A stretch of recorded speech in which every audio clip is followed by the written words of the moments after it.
Assalamualaikum. Jangan lupa like, comment, and subscribe. Bye. Assalamualaikum warahmatullahi wabarakatuh.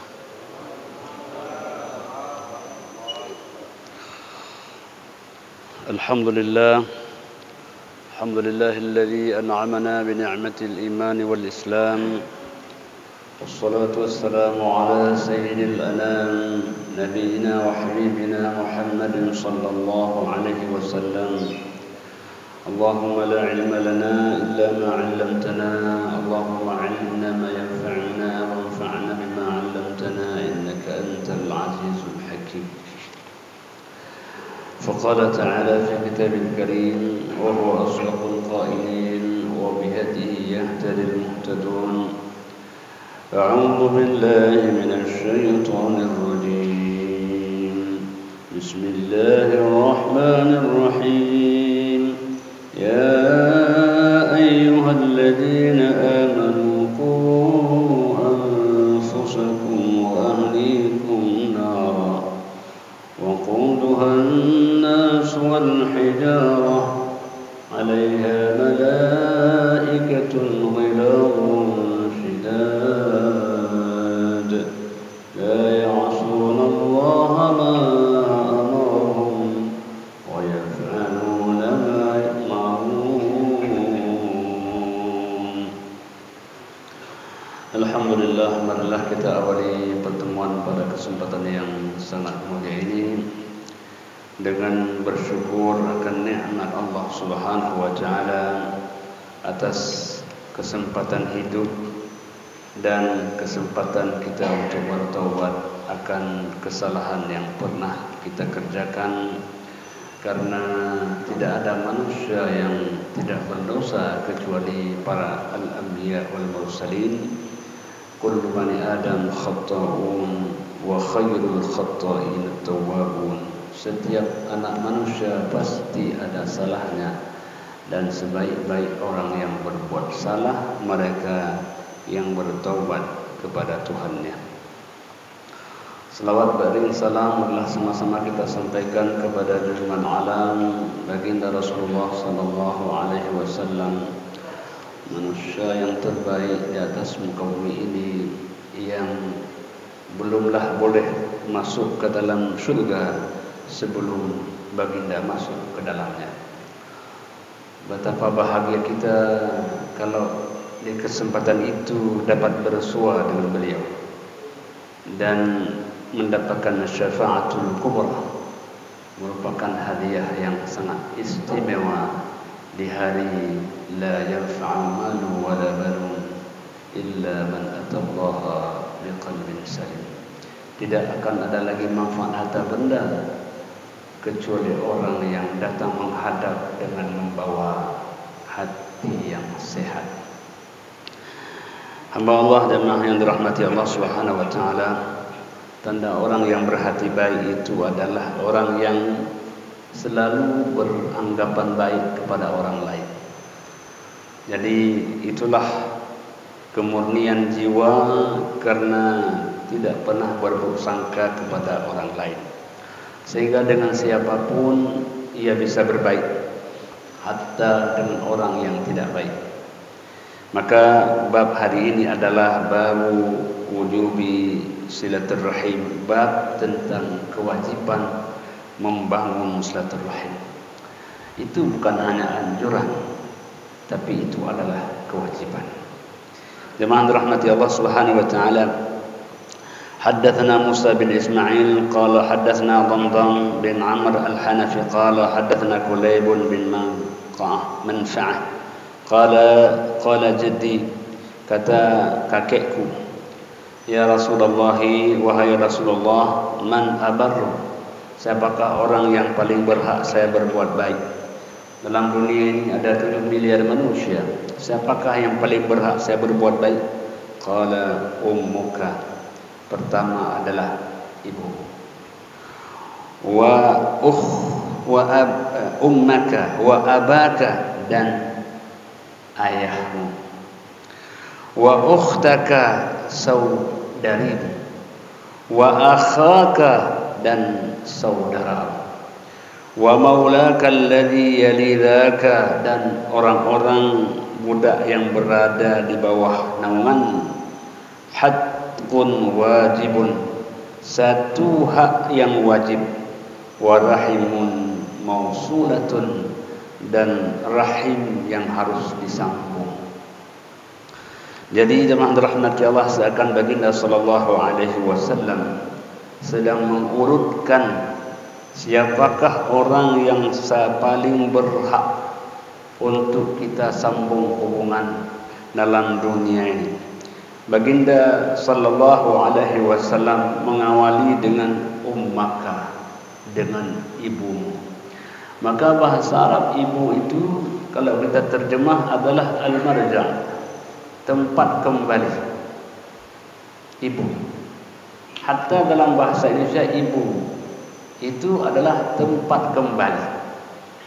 Jadi betapa besar makna ibu bagi seorang anak.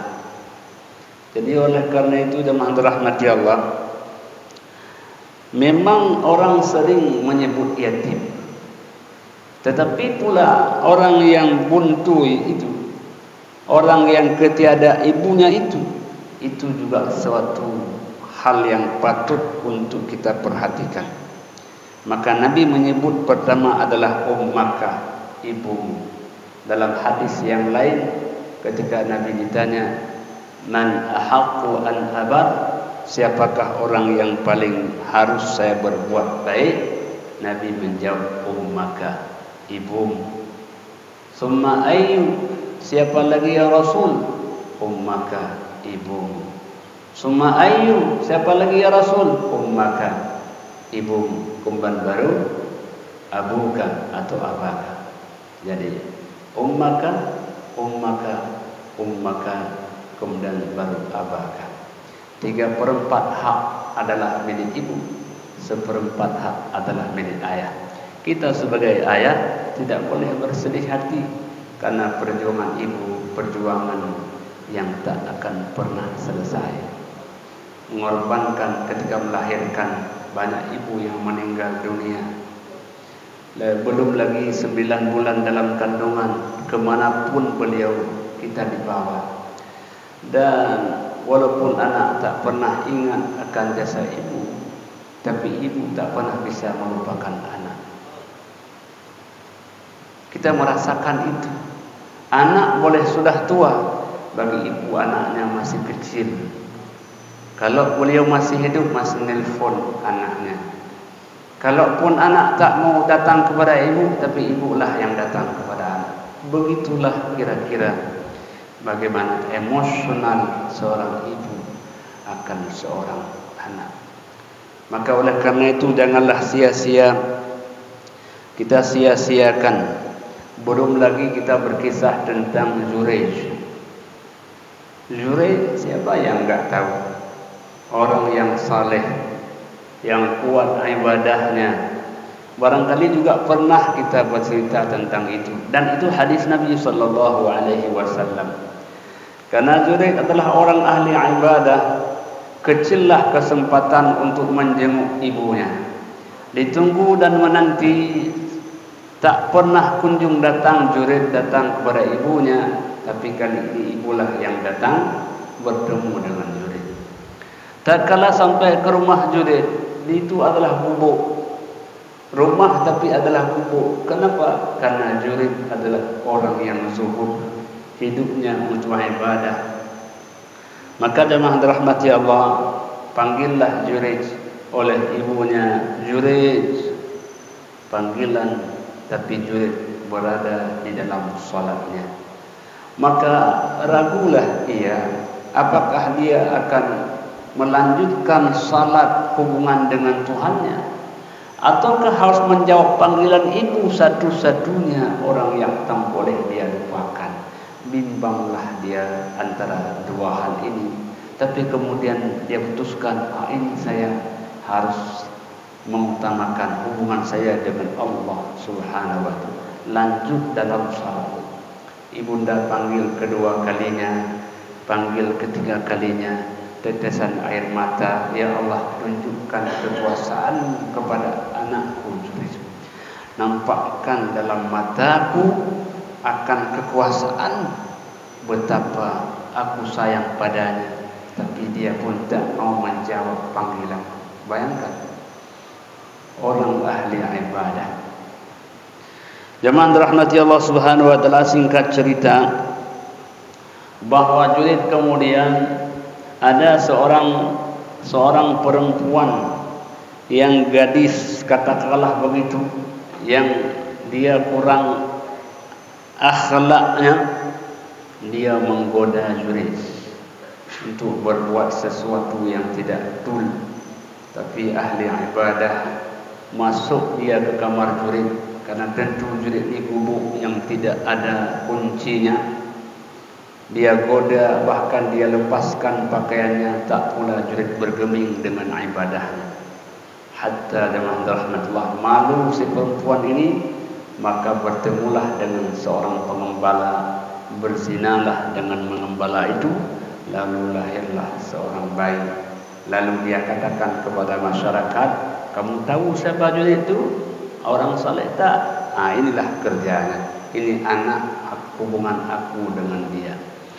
Maka jemaah dirahmati Allah, dalam pada itu salah seorang di antara pimpinan kampung itu memerintahkan menghancurkan rumah Jureij. Ya. Kemudian Jureij dibawa kepada seorang pimpinan itu. Jureij, ya, apakah betul engkau yang melakukan ini? Kata Jureij, panggil orang itu dan bawa anak di hadapanku. Jemaah dirahmati Allah Subhanahu wa taala. Tetapi ketika bawanya Jureij dari rumahnya ke tempat rumah pemimpin kampung itu, manusia sudah melihat ini Jureij sok saleh. Jadi orang menyaksikan Jureij dengan hal yang demikian. Maka jemaah dirahmati Allah Subhanahu wa taala, Jureij bertanya kepada anak yang kecil yang masih dalam buayan, yang salah satu anak yang bisa bicara dalam buayan adalah sahabat Jureij. Kamu anak siapa? Saya anak pengembala. Saya anak pengembala. Ini ada dilihat siapa anaknya dia? Jureij. Kami sudah keliru. Apa yang kau mau? Kami akan bangun kembali gubukmu dengan bangunan yang mewah. Kata Jureij, tidak. Jureij tersenyum. Dia mengatakan, cukup bangun kembali gubuk seperti apa adanya. Kenapa kau tersenyum?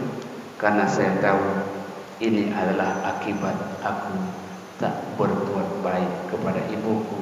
Ini adalah doanya. Ini adalah doanya. Maka khawatirlah akan doa ibu kalau dia sudah meneteskan air mata. Jemaah dirahmati Allah Subhanahu wa taala. Kemudian yang kedua, abaka, hendaklah orang yang paling berhak berbuat baik kepadamu adalah ayahmu. Ayah yang telah mencari nafkah untukmu. Ayah yang hujan itu tidak terasa. Ayah yang rela menderita untuk anaknya. Ayah yang hilang malunya ketika harus bekerja di mana saja. Kepada dia, jangan pernah engkau melupakannya. Lalu kepada saudarimu, ukhtaka, yang bersama mereka adalah orang yang lemah, yang bila ayahmu sudah tiada, itu saudarimu menjadi yang engkau perhatian kepadanya. Lalu wa akhaka, dan saudara. Maka jemaah dirahmati Allah Subhanahu wa taala, mungkin banyak saudara yang sekeluarga mereka bermusuh-musuhan akibat warisan dan harta benda oleh orang tuanya. Padahal orang tuanya itu ingin agar harta benda itu menjadi kebahagiaan bagi mereka, tapi justru menjadi awal permusuhan di dalam keluarga. Jadi jemaah dirahmati Allah Subhanahu wa taala, itulah pesan Nabi sallallahu alaihi wasallam, haqqun wajibun, kewajiban yang mesti dilaksanakan. Wa rahimun mausulatun, rahim hubungan yang mesti disambung. Tak boleh kita biarkan ibunda menyendiri, tak pernah kita jenguk dan kita kunjungi. Tak boleh ayah kita hidup menderita, bukan karena tak ada harta benda, tapi menyendiri, tidak ada yang mendampingi. Saya justru merasa satu hal yang sangat kagum kepada seorang anak. Dia rela pulang pergi dengan tempat yang jauh. Saya tanya, kenapa kamu pulang pergi? Saya masih ada ayah. Saya khawatir beliau sendiri tanpa ada yang mendampingi. Masya Allah. Jawaban yang sangat mengharukan. Hamba Allah yang dimuliakan oleh Allah Subhanahu wa taala. Hadis berikutnya, haddatsana Musa bin Ismail qala haddatsana Abu Awana an Abdul Malik bin Umair an Musa bin Talha an Abi Hurairah radhiyallahu anhu qala.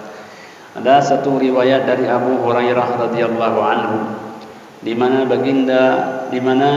tatkala Allah Subhanahu wa taala menurunkan ayat wa anzir 'ashiratakal aqrabin, dan wahai Rasulullah, berikan peringatan kepada keluargamu yang terdekat. Jemaah dirahmati Allah Subhanahu wa taala, ternyata kewajiban keluarga dalam konteks silaturahmi itu bukan hanya menjenguk, bukan hanya membawa 1 kilogram gula, bukan. Tapi lebih dari itu. Bila mereka tidak salat, silaturahmi kita ingatkan, hai, sudahkah engkau salat? Itu silaturahmi. Kalau ada keluarga kita yang kaya, lupa dia bayar zakat, apa silaturahmi kita? Hai, sudahkah bayar zakat? Itu silaturahminya. Bila ada saudara kita yang punya mampu belum daftar haji, sudah daftar haji, itu silaturahminya. Jadi jemaah dirahmati Allah, mungkin hari ini dipahami silaturahmi hanya menjenguk, tidak. Lebih dari itu adalah menginginkan kebahagiaan mereka, hantarkan mereka ke pintu surga sejauh yang mampu kita miliki. Mungkin kita punya ilmu tentang zakat, mungkin kita ada ilmu tentang puasa. Silaturahim adalah sampaikan keilmuan yang kita miliki kepada teman saudara kita yang mungkin kurang paham adanya. Qama an-nabiy sallallahu alaihi wasallam. Ini Nabi beliau bangun sallallahu alaihi wasallam. Lalu apa? Fanada, lalu beliau menyeru. Siapa yang beliau seru? Yang beliau seru adalah keluarga dekat. Ya Bani Ka'ab bin Lu'ay, keluarga Nabi ini. Wahai anak-anak keturunan Ka'ab bin Lu'ay, anqidhu anfusakum minan nar, selamatkan diri kalian daripada api neraka. Ya Bani Abdul Manaf, wahai keturunan keluarga Abdul Manaf, keluarga Nabi, anqidhu anfusakum minan nar, selamatkan diri kalian daripada api neraka. Kenapa demikian? Kalau orang sudah berangkat ke sana, tidak akan pernah bisa kembali lagi. Kan enggak ada rencana orang nanti kalau sudah masuk kuburan balik, kan enggak bisa lagi. Jadi inilah Nabi sallallahu alaihi wasallam, ya Bani Hashim, wahai anak keturunan Hashim, anqidhu anfusakum minan nar, jagalah, selamatkan kalian semua daripada api neraka. Ya Bani Abdul Muttalib, wahai keturunan Abdul Muttalib, kakek beliau, anqidhu anfusakum minan nar, jagalah dirimu, selamatkan diri kalian daripada api neraka. Ya Fatimah binti Muhammad, wahai ananda Fatimah binti Muhammad, anaknya baginda sallallahu alaihi wasallam, anqidhi nafsaki minan nar, selamatkan dirimu daripada api neraka. Anak Nabi sallallahu alaihi wasallam. Jadi oleh karena itu silaturahim. Ya ayyuhalladzina amanu qu anfusakum wa ahlikum من أهلكم نارا وقودها الناس والحجارة عليها ملائكة غلاظ شداد لا يعصون الله ما أمرهم ويفعلون ما يؤمرون. Wahai orang-orang yang beriman, jagalah dirimu dan keluargamu dari api neraka. Api neraka itu, wahai orang yang beriman, alat bakarnya adalah manusia dan batu. Batu yang panas, al-kibrit. Sekali ia menyala, takkan ada pernah matinya. Lebih dari itu, alaiha malaikatun ghiladun syidad. Neraka dijaga oleh malaikat yang kasar ucapannya dan keras perilakunya. Memang itulah neraka, penjaga neraka. Kalau lembut tidak di neraka namanya. La ya'sunallaha ma amar. Mereka orang yang tidak pernah berbuat maksiat kepada Allah. Mereka adalah orang yang patuh apa saja yang Allah perintahkan kepada mereka. Jadi ini satu rahim. Satu rahim adalah jagalah, peringatkan keluarga kita yang paling jauh sampai yang paling dekat, anak-anak kita, istri-istri kita. Kata Nabi, fa inni, sesungguhnya aku, kata Nabi, la amliku minallahi syai'a, tidak bisa untuk menyelamatkan kalian daripada azab Allah, tak bisa. La amliku minallahi syai'a ghaira anna lakum rahiman, hanya saja saya ini dengan kalian Allah hubungkan jembatan silaturahim. Jadi Nabi dengan semua yang disebutkan tadi, Allah berikan jembatan silaturahim. Ya, sa'uballiha bibalaliha. Silaturahim itu tidak boleh renggang. Kalau renggang itu panas, maka aku terus akan sirami sehingga dia menjadi basah. Nabi dengan keluarganya itu dekat beliau siram agar satu rahim subur tumbuh bersamanya. Ya, kan enggak semua orang yang bisa menyuburkan satu rahim. Dulu Ramadan sekali kunjung, nanti Ramadan tahun akan datang itu pun kalau datang. Kalau enggak ya saja maaf ya, enggak bisa datang ya. Tak bisa kita suburkan. Nabi enggak, beliau siram satu rahim itu. Beliau kasih pupuk untuk satu rahim itu. Itulah lengketnya Nabi dengan keluarga-keluarganya. Meskipun mereka tak beriman, tapi mereka tak pernah melupakan mereka. Jadi jemaah rahmatullah, itulah kalimah sa'uballiha bi balaliha, saya akan siram, basahkan. Jadi tidak pernah kering hubungan dengan keluarga. Satu rahim tetap berjalan, jarak boleh jauh tapi hati tetap dekat. Jemaah rahmati Allah Subhanahu wa taala, sering kadang-kadang kita, anak-anak kita dengan anak-anak saudara kita tak pula mereka kenal. Ngomong-ngomong, rupanya kita bersaudara ya. Tak pernah bertemu karena tak pernah dipertemukan. Tak pernah berkunjung karena tidak atur waktu kunjungan. Kenapa? Karena tidak pernah disiram itu hubungan satu rahim. Jadi setelah kita baca hadis-hadis ini, semoga kita ikuti jejak Nabi. Apa jejak beliau? Beliau menyiram, subur tumbuh satu rahim menjadi pohon yang indah, hijau, menaungi keluarga kita. Jadi itulah kelebihan baginda sallallahu alaihi wasallam, beliau siram satu rahim itu, karena satu rahim itu adalah hubungan langsung dengan pencipta Allah Subhanahu wa taala. Allah yang dimuliakan oleh Allah Subhanahu wa taala. Jadi kalau demikian, kalau kita lihat dalam satu ayat hadis diulang-ulang penyampaiannya, tak cukup satu, ada hadis kedua, Tak cukup berdoa, ada hadis ketiga. Kadang-kadang diberikan tentang balasan orang yang melaksanakannya, kadang-kadang hukuman orang yang memutuskannya. Apa makna itu? Itu menunjukkan dalilun qat'i, dalil yang pasti akan pentingnya silaturahim.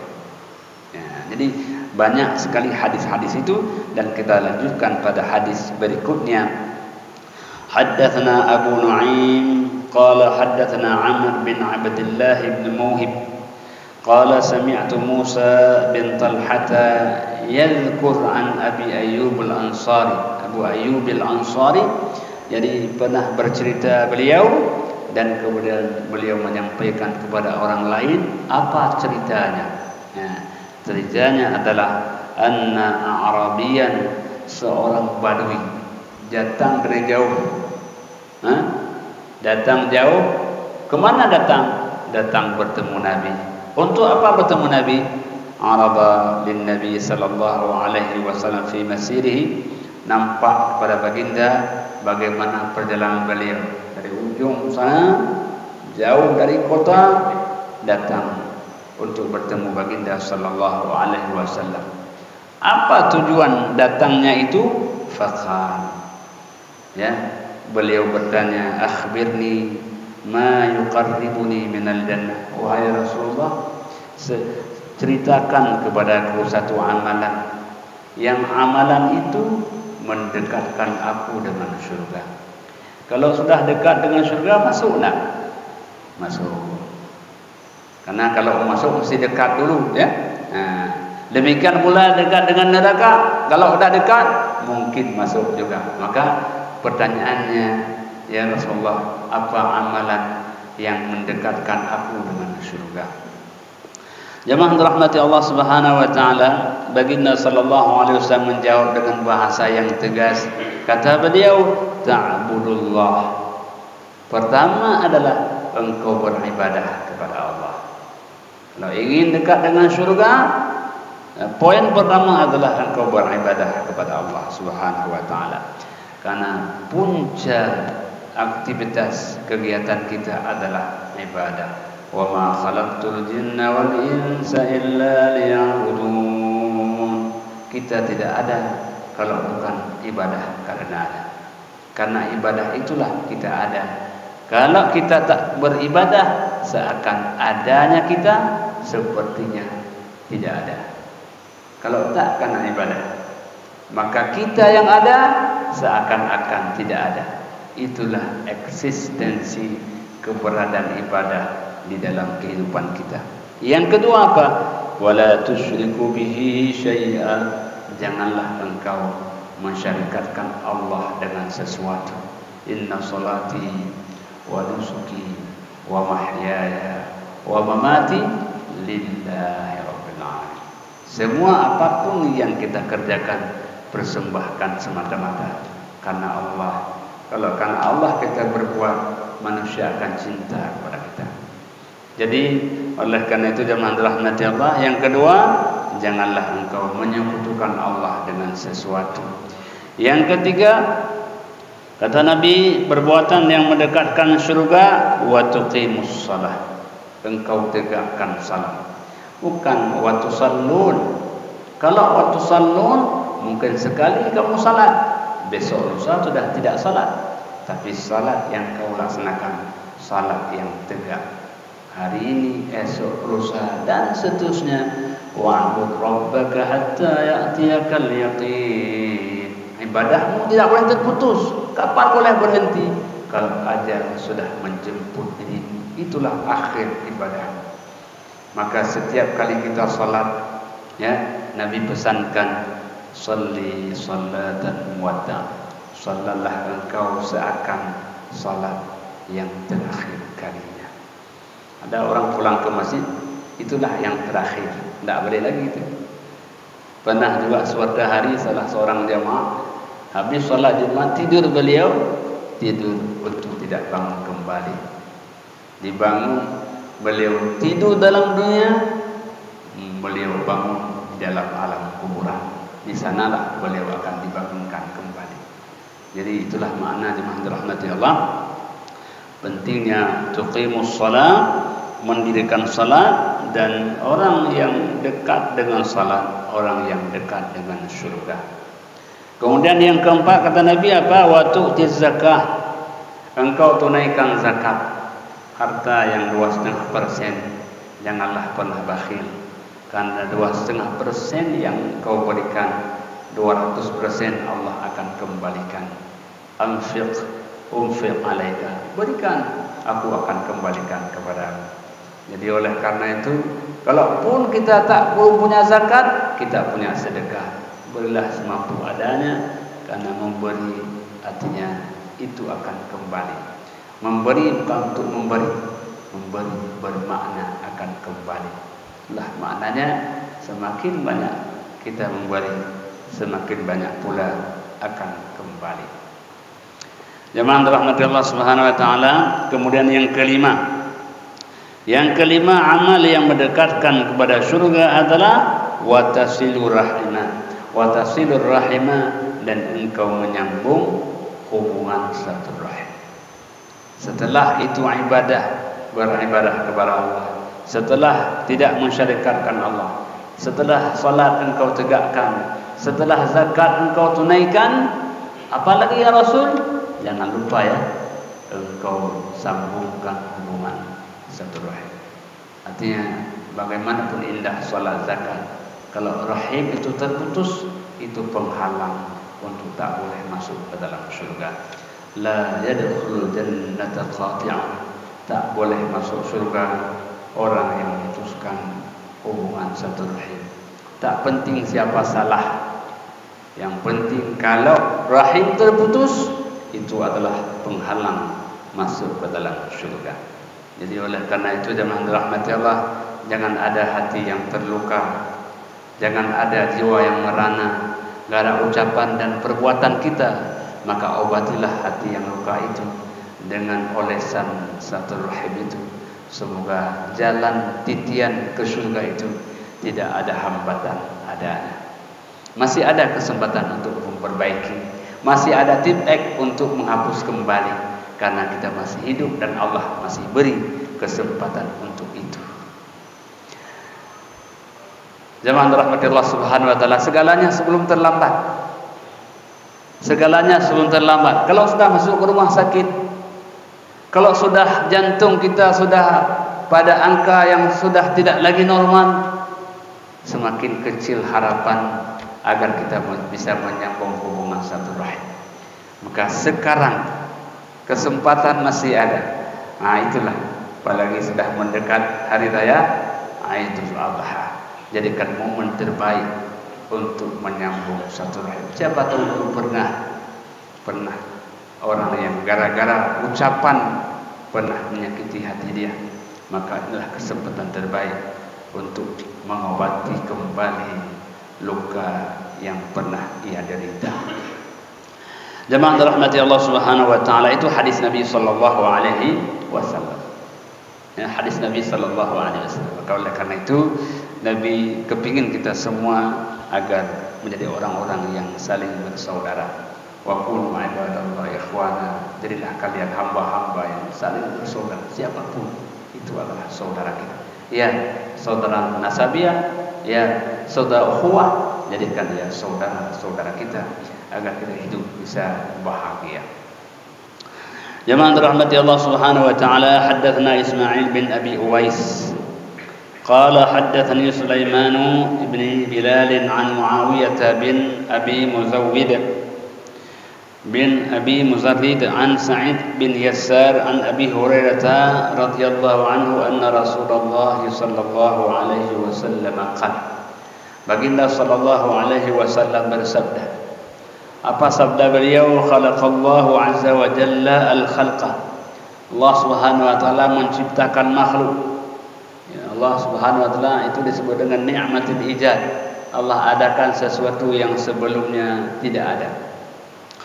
Falamma faragha minhu, selesai tercipta semua apa yang Allah ciptakan, faqal ma, kata Allah, diam sejenak, perhatikan sejenak, ya. Qalat hadza maqamul 'aid bika minal qati'ah. Jadi jemaah rahmati Allah, qalat, berkatalah, ini maqam, kata silaturahim ini adalah tempat al-a'id untuk berlindung kepada Engkau ya Allah daripada orang yang memutuskan silaturahim. Pada maqam ini kami berlindung kepada Engkau, kepada siapapun yang memutuskan silaturahim ya Allah, lindungi kami dari sifat memutuskan silaturahim. A'udzubillah, berlindung. Qala, maka Allah menjawab, ala tardina, wahai Rahim, apakah engkau tidak rela an asila man wasalaka, aku akan menyambung hubungan komunikasi, hubungan apapun dengan orang yang menyambung hubungan dengan engkau. Kata Allah kepada Ar-Rahim, wahai Rahim, apakah engkau tidak rela aku akan menyambung hubungan dengan siapapun yang menyambung hubungan dengan engkau.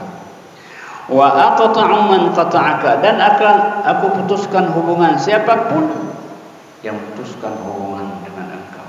Orang yang putus hubungan silaturahim, putus hubungan dengan Allah Subhanahu wa ta'ala. Bayangkan kita telepon orang, kalau dia sudah putuskan hubungan kita, enggak bisa. Ya, sedihlah kita. Bagaimana kalau Allah putuskan hubungan dengan kita? Kemana harus kita pergi? Bumi mana harus kita tempati? Ini bumi Allah. Bagaimana sengsaranya orang yang memutuskan hubungan silaturahim. Qalat bala ya Rabbi, kata Rahim, tentu wahai Tuhanku. Qala fadzalika laki, ini adalah hak bagimu wahai Ar-Rahim, hak bagimu, bahwa orang yang menyambungmu tersambung denganku, orang yang memutuskan denganmu terputus hubungan denganmu. Itulah hak bagimu wahai Ar-Rahim. Summa qala Abu Hurairah radhiyallahu anhu, Abu Hurairah lalu berkata, iqra'u, hendaklah kalian kalau mau membaca, in syi'tum fahal asaitum in tawallaitum an tufsidu fil ardi wa taqatta'u arhamakum. Apakah nanti kalian ketika memiliki kekuatan oleh Allah, ketika Allah memberikan kepadamu kekuatan, apakah kalian akan berpaling menjadi orang yang berbuat kerusakan di atas kaum, berpaling kemudian untuk memutuskan hubungan silaturahim. Orang dulu waktu dia masih kecil itu baik hubungan dengan orang. Ketika Allah tambah sedikit kekayaan, Allah tambah sedikit nikmat padanya, sudah mulailah menjauh dari keluarganya. Ada orang begitu, dulu baik dengan keluarganya, tapi kalau Allah tambah sedikit nikmatnya, dia menjauh. Kenapa? Takut orang mengambil nikmatnya itu. Padahal kan enggak begitu. Semakin Allah tambah nikmat, harusnya semakinlah dekat dengan keluarga. Biarlah orang bisa merasa bahwa nikmat Allah memang kaya. Jadi orang yang paling baik, nikmat yang Allah berikan padanya bisa pula dinikmati oleh orang lain. Maka teman rahmati Allah Subhanahu wa taala, Allah mengatakan, wa fi amwalihim haqqul lis-sa'ili wal mahrum. Di dalam harta mereka yang berharta itu ada hak.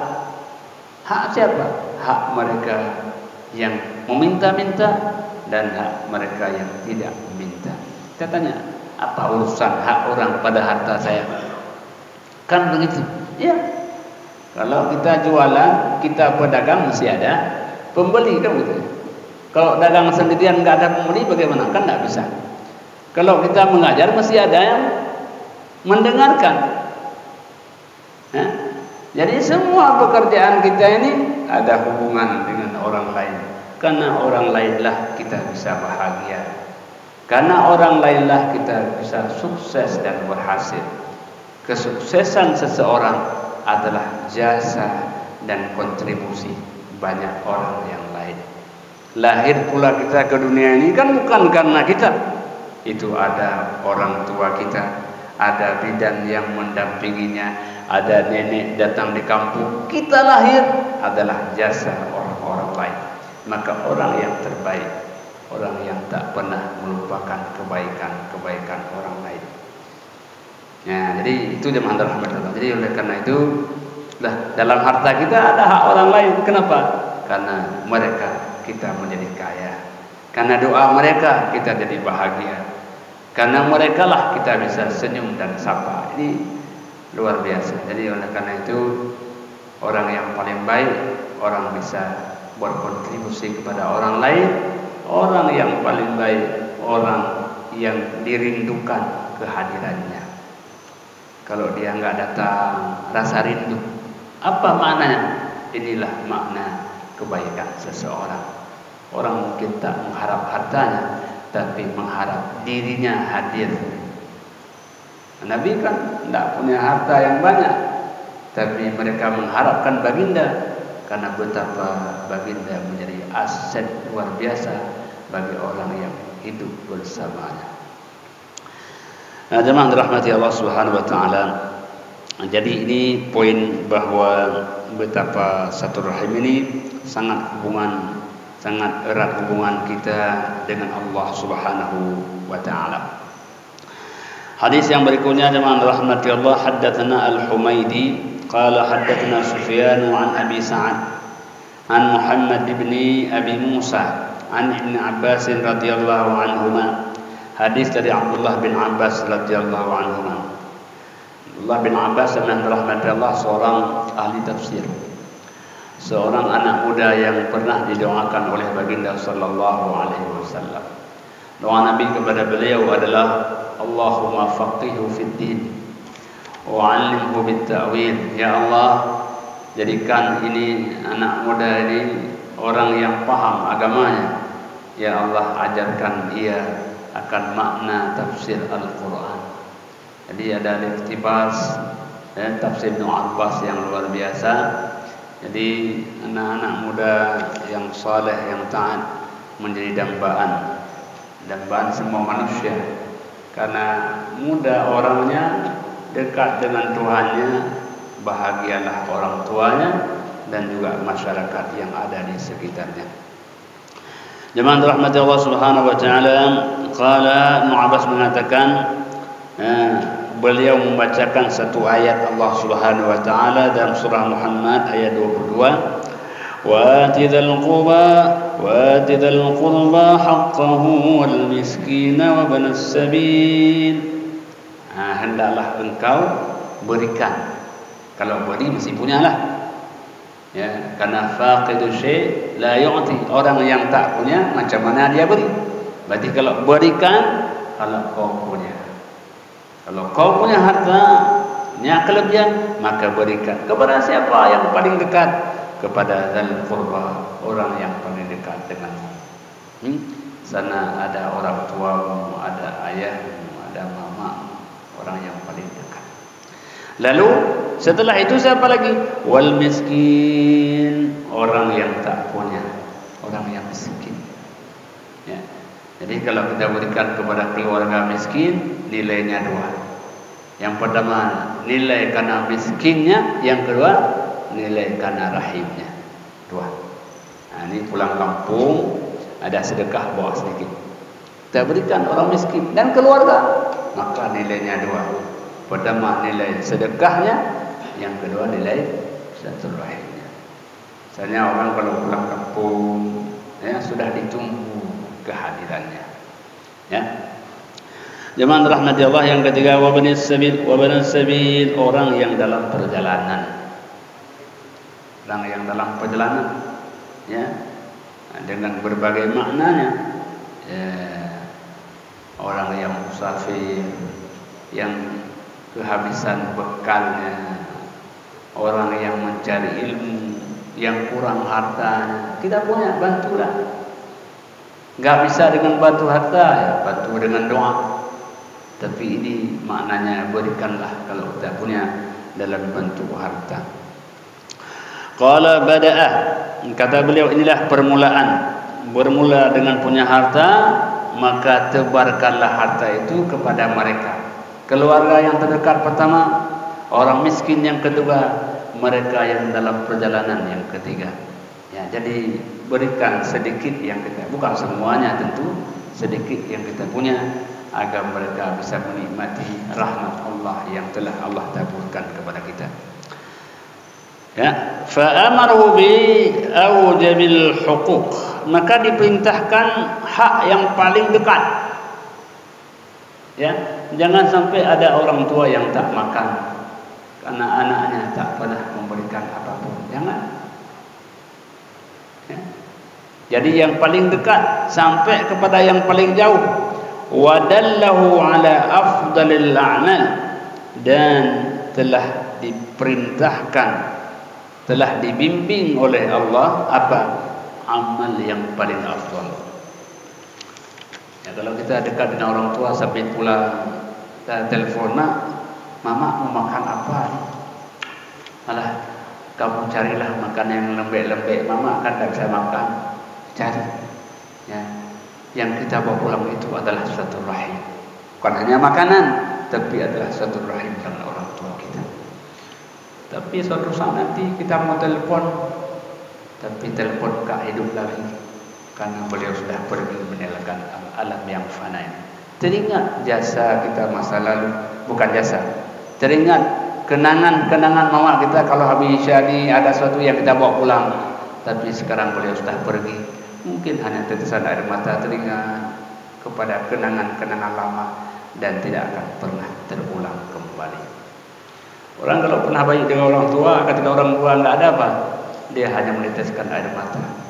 Tapi kalau pernah berbuat buruk pada orang tua, tinggallah penyesalan yang tak akan pernah bisa habis selamanya. Nah, jadi oleh karena itu dirahmati Allah, kita usahakan. Maka salah satu doa Jibril adalah celakalah orang yang masih ada orang tuanya, mungkin kedua-duanya, atau salah satunya masih ada tapi orang tuanya tak bisa memasukkan dia ke dalam surga. Nabi jawab, amin. Ya? Jadi orang tua itu ada kunci. Kunci apa? Kunci surga.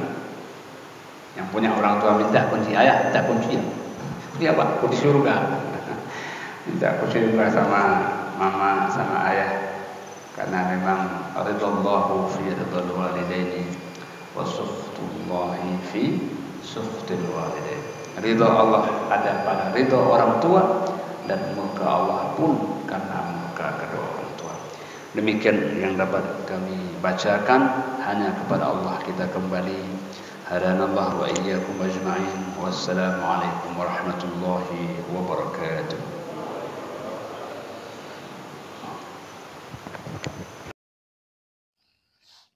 Terima kasih.